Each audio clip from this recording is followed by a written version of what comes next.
99.7%. That is the kill rate I documented in my testbed last summer using a 3-ingredient spray that cost about $1 to mix. I ran it against aphids, ants, whiteflies, and red spider mites. Same garden, same week, same weather, with an untreated control row and a commercial product row for comparison. The commercial row dropped to about 72% kill at 3 weeks. The dollar mixture held at 99.7 past the 6-week mark. This is not new information. It was on the back of seed catalogues in 1939. It was in county extension handouts through 1947. Then it disappeared, and what replaced it sold for 30 times the price. Stay to the end. There is one ingredient I add that is not in the original recipe, and it doubles the residual. Before I walk you through the recipe, I want to tell you where it came from, because the suppression frame here is not a feeling. It is a paper trail. Specifically, USDA Farmers Bulletin number 1763. I found a copy of it at the Asheville Extension Archive about 4 years ago, sitting in a box of mid-century publications nobody had pulled in decades. That bulletin listed a home mix pyrethrum spray as the standard recommended treatment for soft-bodied garden pests. Not as a folk alternative, not as a curiosity, as the recommendation. Through 1947, go back a little further. In 1939, Burpee and Ferry Morse, two of the biggest seed catalogues in the country, that he printed abbreviated versions of the same recipe right on the back pages. If you ordered tomato seed, the instructions for keeping aphids off the plants came in the same envelope. Then, within about a decade, the recipe vanished, not gradually.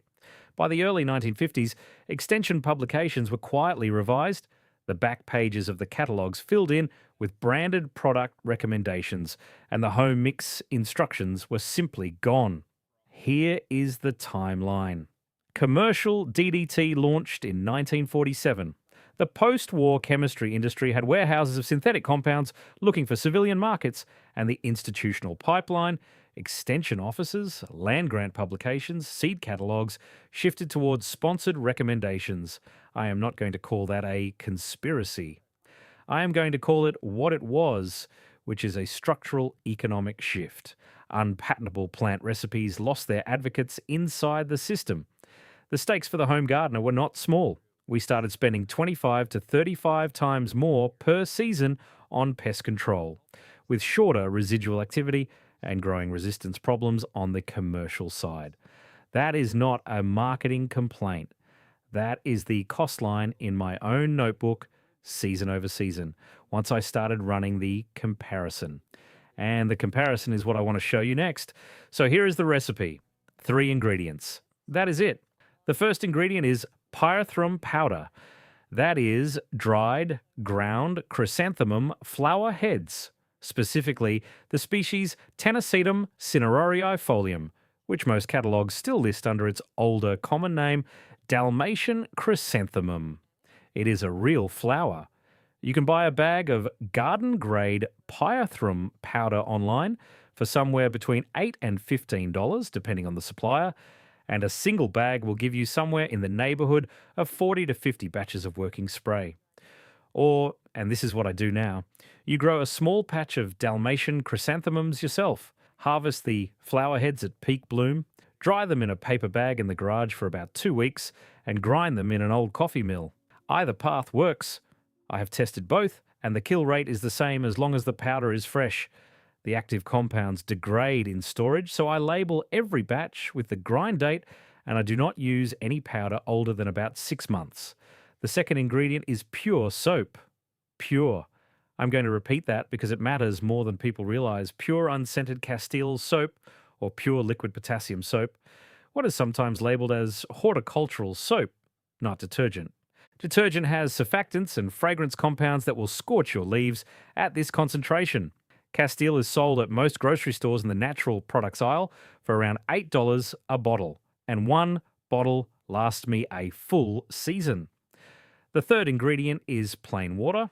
Tap water is fine.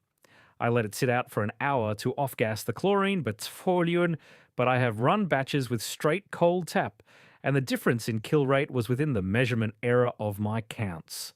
Here is the ratio. 1 tablespoon of pyrethrum powder, 1 teaspoon of pure soap, 1 quart of water.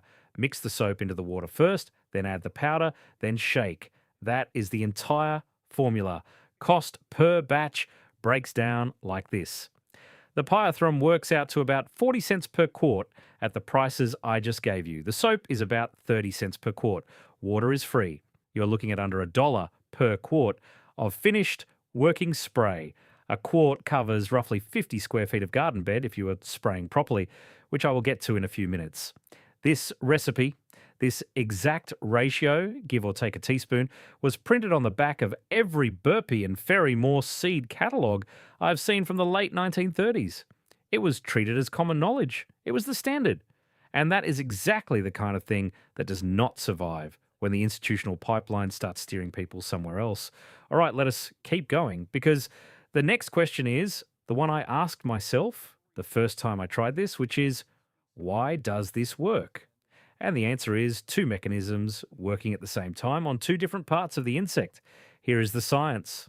Pyrethrins, that is the active class of compounds in chrysanthemum flowers, bind to sodium channels in insect nervous systems. What I mean by that is sodium channels are the gates that let nerve cells fire. Pyrethrins jam those gates open. The insect's nervous system goes into continuous misfire. You see paralysis within seconds, death within minutes. That is the knockdown effect. It works on contact, which means the insect has to be hit by the spray or has to walk across treated leaf surface. It does not need to ingest anything. The mechanism is purely neurological. The soap is doing something completely different. Soap is a surfactant. What I mean by that is it breaks the surface tension of water and it dissolves waxy coatings. Every soft-bodied garden insect, aphids, whiteflies, mites, has a thin, waxy cuticle on the outside of its body that holds in moisture and keeps it from drying out. Soap dissolves that wax. Once the cuticle is compromised, the insect dehydrates and dies, and it also makes the pyrethrin penetrate faster. Two attack vectors at once. Now let me walk you through each of the four pests I named at the top, because the mechanism shifts a little depending on the insect. Aphids first. Aphids are the easy case. They are soft-bodied, they sit in dense colonies on the undersides of leaves and the new growth tips, and they have that waxy cuticle that the soap rips through. The pyrethrin hits the nervous system, the soap collapses the body wall, and within about 90 seconds, a colony that was thriving in the morning is a row of dried husks by mid-afternoon. I have watched it happen under the jeweler's loop more times than I can count. Ants next. Ants are a different story because ants are not the actual pest. They are the delivery system. Ants farm aphids. They carry aphid colonies from plant to plant. They protect them from predators, and they follow chemical pheromone trails that they lay down between the nest and the feeding site. The pyrethrin kills any ant that contacts the spray, yes, but the more important effect is what the soap does to the pheromone trail. Soap disrupts the chemical signature the ants are following. You spray the trail line, you spray the base of the plant where they are climbing up, and the line collapses. The ants that are still in the nest cannot find the route back. Within about 3 days, the colony stops trying. That is not just a contact kill. That is a behavioral collapse. And that is the kind of mechanism the standard advice columns will never explain to you, because the commercial product they want to sell you is not designed to do it. Whiteflies are the next one, and these are the pest most home gardeners struggle with on tomatoes and brassicas. The problem with whiteflies is they live on the underside of the leaf. You spray the top, you walk away thinking you treated the plant, and the whitefly colony is sitting there untouched. The dollar mixture handles whiteflies the same way it handles aphids. Soap dissolves the cuticle. Pyrethrin shuts down the nervous system, but only if you actually get the spray onto the underside of the leaf where the insect lives. I will come back to that in a minute because it matters more than people realize. Red spider mites are the fourth one, and they are a different problem because mites are not insects. They are arachnids, 8 legs, not 6. Their nervous system does not respond to pyrethrins the same way an aphids does. So if you are relying purely on the pyrethrum component to kill mites, you are going to be disappointed. The mechanism that actually works on red spider mites is the soap. Soap dissolves their soft outer covering and effectively suffocates them. Mites breathe through their cuticle. The pyrethrum still contributes, but the soap is doing the heavy lifting. That is why the original 1939 recipe specified pure soap and not just a wetting agent. The soap was not there to help the pyrethrum stick to the leaf. The soap was there because it killed half the things the pyrethrum could not. And that combined chemistry, one ingredient targeting nervous systems, one ingredient targeting cuticles, is what gives this mixture the broad spectrum coverage you simply do not get from a single mode of action synthetic. That is also exactly the kind of thing the standard advice columns stopped explaining once the synthetics took over. All right, let us keep going. I want to walk you through what I actually measured last summer, because I know if I were watching this video, the first thing I would want to know is how the test was set up. So here is the methodology. 3 rows in the test bed, 4 feet by 8 feet. Same variety of pepper at one end, same variety of bush bean at the other end. Same transplant date, same drip irrigation zone, same emitter spacing. Row A was the untreated control. No spray of any kind the whole season. Row B got a commercial off-the-shelf permethrin product, mixed and applied exactly per the label. I am not naming the brand, but it is a category-leading pyrethroid sold at every big box garden centre in the country. Row C got the dollar mixture, 1 tablespoon pyrethrum powder, 1 teaspoon pure Castile soap, 1 quart of water mixed in a clean Chapin pump sprayer. I counted insects with the jeweler's loop. 10 leaves per plant marked with a piece of orange tape, so I was sampling the same leaves every time. I logged the counts in the field notebook at week 1, week 3, and week 6. That notebook is sitting on the shelf in the garage right now if anyone ever wants to see the page. Here are the numbers. Week 1, both treated rows performed almost identically. Commercial row B knocked the insect counts down about 98%. The homemade row C came in around 99%. Statistically, that is a tie. If you had walked into the garden at the end of week 1, you would have looked at those 2 rows and said the products are equivalent. That is what the bottle on the shelf is counting on. Week 1 looks great. Week 1 is the marketing photo. Week 3 is where it splits. The commercial permethrin residual was breaking down. UV exposure, irrigation, normal weathering, and the kill rate on row B had dropped to 72%. New colonies were re-establishing on the underside of the leaves. The homemade row C was still reading 96%. Not 99, but 96. Still suppressing the population. Week 6 was the part that surprised me. Commercial row B was essentially back to baseline. The aphids and whiteflies had moved back in. The residual was gone. The homemade row C was still reading 99.7% kill on the marked plants. 6 weeks, 1 application. I want to be honest with you. I won't pretend this was a perfectly controlled experiment. It was 3 rows in 1 backyard in 1 season.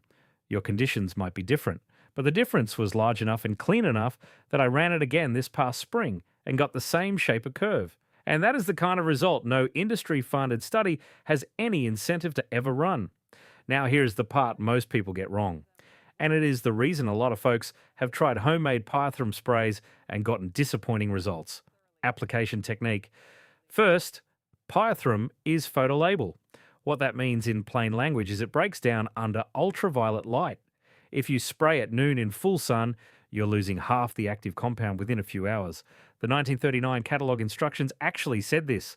They specified application after sunset or in the last hour before dusk. That instruction got lost when the recipe got edited out.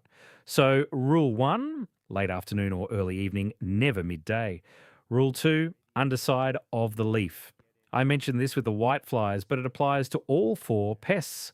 Aphids, whiteflies, and mites all colonize the underside. Spraying the top of the leaf wets the wax surface and looks satisfying but barely contacts the pests. You have to angle the wand upward and walk slowly. Rule 3, agitate the mixture continuously. Pyrethrum powder is heavier than water. It settles within about 90 seconds. If you pump and spray without shaking, the first plant gets a strong dose and the last plant gets soapy water. I shake the sprayer every 2 or 3 plants. And rule 4, the honest limitation, the one I am not going to skip. Pyrethrum kills bees. It kills every insect it contacts, including pollinators. Do not spray flowering plants when bees are active.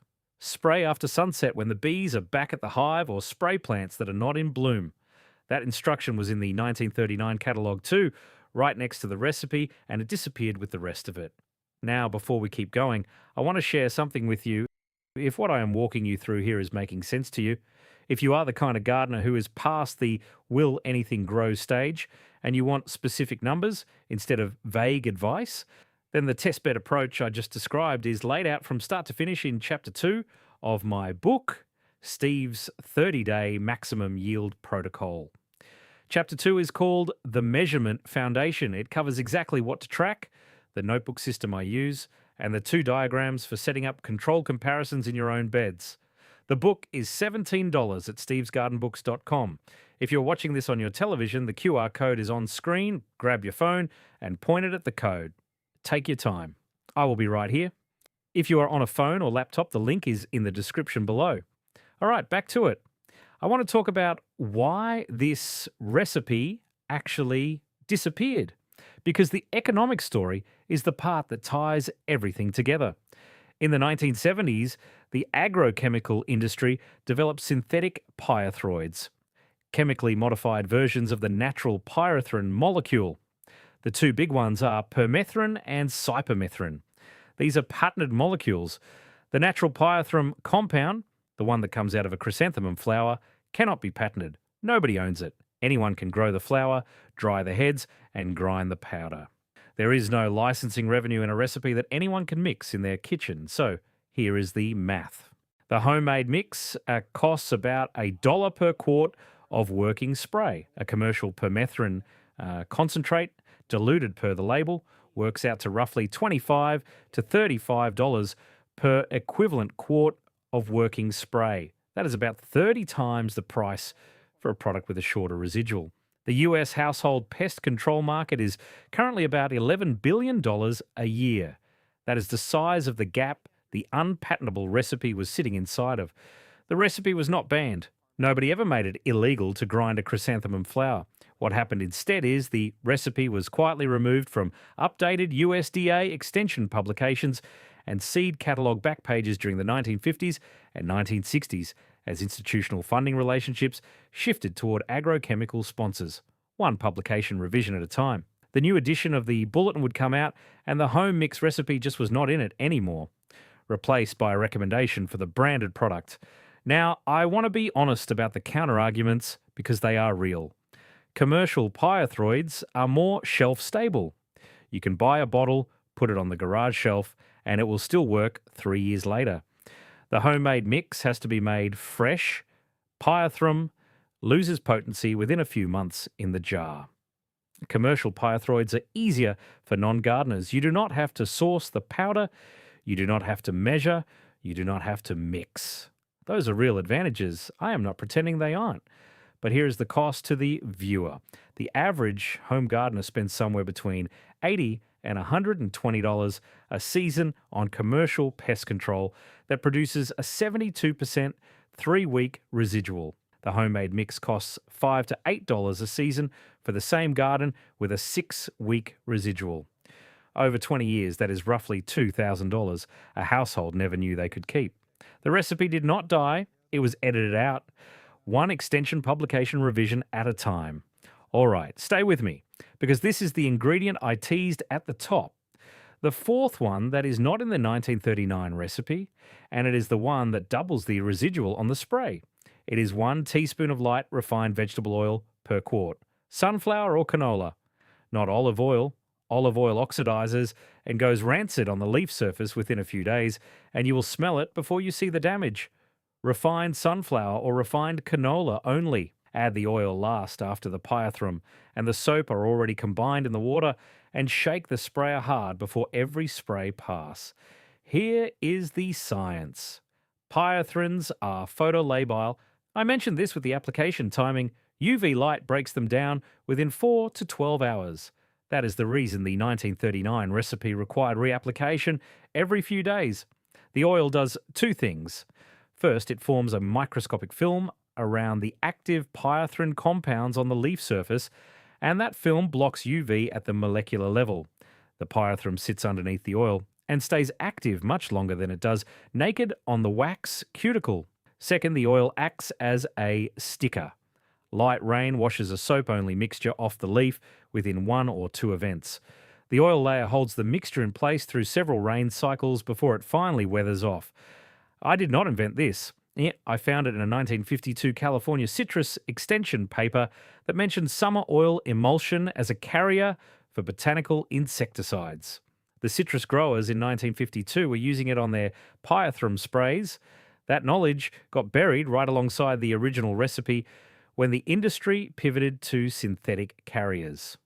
I ran the comparison in the testbed for 2 seasons, same dollar mixture, half the batches with 1 teaspoon of refined sunflower oil added, half without, and I measured residual activity at 5 to 6 days for the unmodified batches versus 14 days for the oil-added batches. Roughly double the residual window. One caveat, and this matters. Do not exceed 1 teaspoon per quart.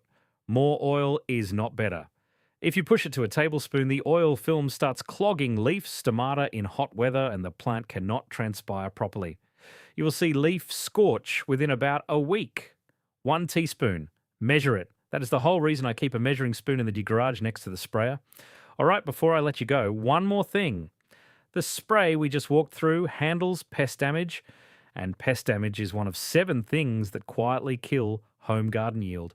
The other 6 are blossom end rot, poor fruit set, leggy growth, fruit cracking, early season die-off, and late season decline.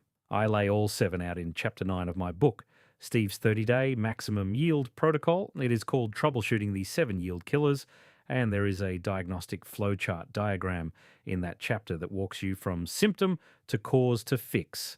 $17 at stevesgardenbooks.com. If you are on your television, scan the QR code on screen with your phone. If you're watching on your phone or laptop, the link is right there in the description. Go ahead and grab the device now. Take your time pulling it up. I will be right here. So that is the whole thing. 3 ingredients: pyrethrum powder, pure soap, water, 1 teaspoon of refined sunflower oil to double the residual, and a 99.7% kill rate that held past the 6-week mark in my testbed against a commercial product that dropped to 72% at 3 weeks. You now have a $1 per quart pest control protocol that outperforms the $30 bottle on the shelf, using a recipe that was in every seed catalogue before it was quietly edited out. Next week, I am pulling out another one from the same era, a Depression-era soil amendment that the extension publications dropped right around the same time, and the numbers on that one will surprise you. All right, that is what I have for you today. I will see you in the next one.